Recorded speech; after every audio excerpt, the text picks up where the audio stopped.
So during this prolonged bear market, it is a great time to reflect about the previous bull market and think about all the mistakes that we may have made and what we can learn from those.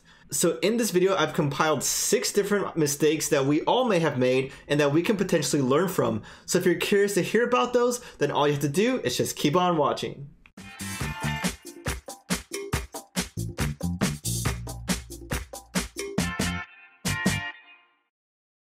Hi everyone, my name is Kevin. I'm from Bitcoin for Beginners, here to bring you interesting and informative content with no frills nor fluff.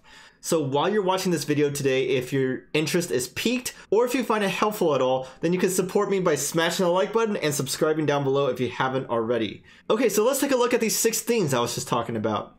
Like I said earlier, it is a good time to reflect right now on everything that went on in the last bull market, all of our mistakes or sins per se.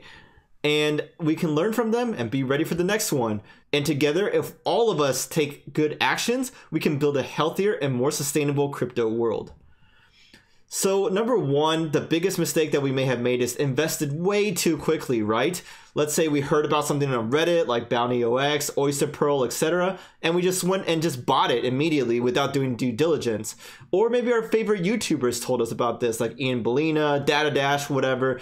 Datadash himself, after he put out some videos saying coin XYZ to buy during this next month, it caused a legitimate spike in those coins in the markets, especially if they had low market caps. Or just on Telegram groups and so forth. We all know about all these predictions like, oh, this is the next 10x potential, right? And we didn't do much research, scanned through the website maybe, looked at the charts on coinmarketcap.com, and then just bought it. Many of these turned out to be bad ideas, whether outright scams, delisted for lack of volume or lack of trading, and so forth. Big mistake a lot of us made, me included.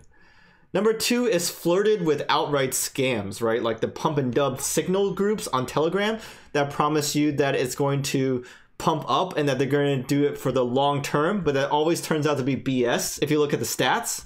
Ponzi schemes like BitConnect, Regal Coin, USI Tech, HextraCoin, Daver, and more. A lot of these were people like Crypto Nick, Trevon James, Craig Grant. They pushed these famously, but I also saw a lot of people in our group constantly defending BitConnect, constantly railing on me for putting out content, calling out Regal Coin for being a scam, and so forth. A lot of people in the crypto space, they might not be here anymore, defended these projects, and that was bad for us.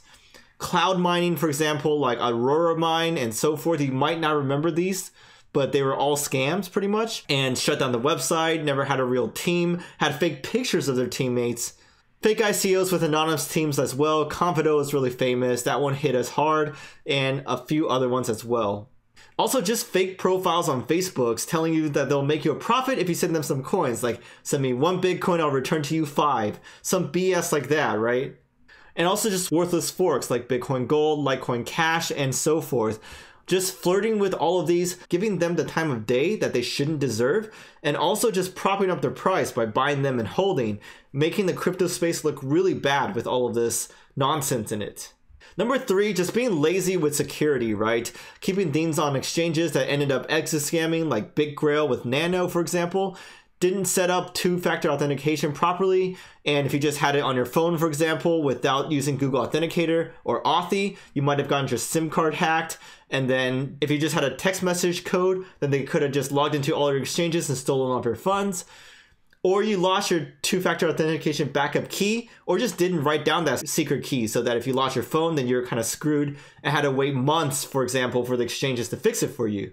Stored private keys or passwords in unsafe places. A very famous example of this was Ian Bellina storing his stuff in Evernote, getting that password compromised, and then losing a lot of his funds, like millions of dollars worth. Or just entered private keys into malicious websites like fake IOTA explorers. Now, I know these are a bit more complicated to catch and not necessarily your fault as much, but once again, just not being careful enough. Number 4, felt the worst of the emotions out there. All the vices, FOMO, greed, jealousy, you name it.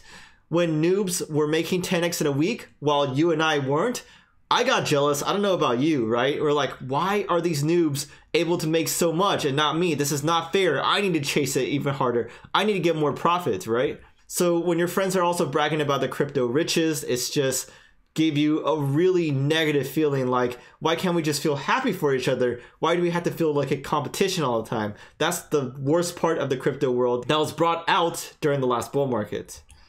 And just the feeling when your 3x gains wasn't enough for you and you wanted 100x gains, just all that greed.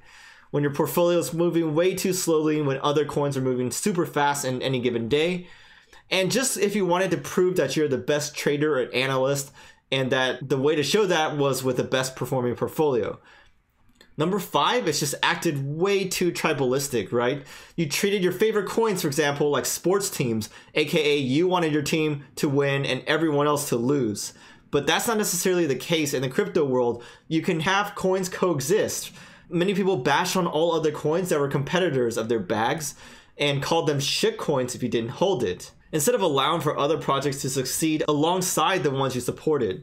This was just really toxic behavior in my opinion, and something that we should look not to do moving forward, especially in the next bull market. And last but not least, you may have given out irresponsible financial advice to other people.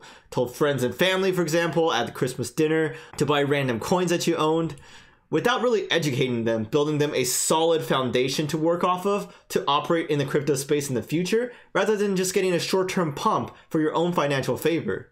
This honestly, at the end of the day, came from a self-serving place. Sure, you may want other people to get rich too, but you wouldn't care as much if you didn't already have a bag that you're holding that you wanted to shill and get even greater profits, right? You gotta admit this. And most likely because they lost a lot during this bear market, you made them hate the crypto world and maybe even hate you as well. So that's lost credibility and trust that may be irreparable. And so that's not something we want to operate with in the next bull market, because we need everyone we can in this crypto world if you really want mass adoption and if you really want prices to go up, right? You need to educate and build a solid foundation for them so they can truly understand the benefits, the pros and cons of various crypto coins and operate themselves, as in like a teach a person to fish kind of example. So what do you think? Did I miss anything? Do you agree or disagree with any of my points? Also, do you pledge that you won't do these things anymore in the next bull market? I will pledge and try my best not to, because I know I did some of these. Actually, I did a lot of these, except the scam ones. I didn't ever do BitConnect or any of those. But I was tempted at some point, seeing that people got a lot of gains during that. So let me know what you think. Do you pledge that you won't do these anymore and we can build a better crypto world together? I hope you enjoyed watching this video. Thank you for watching. Hope you can smash that like button, subscribe if you haven't already. Hope you have an amazing rest of your day, and I'll see you guys next time.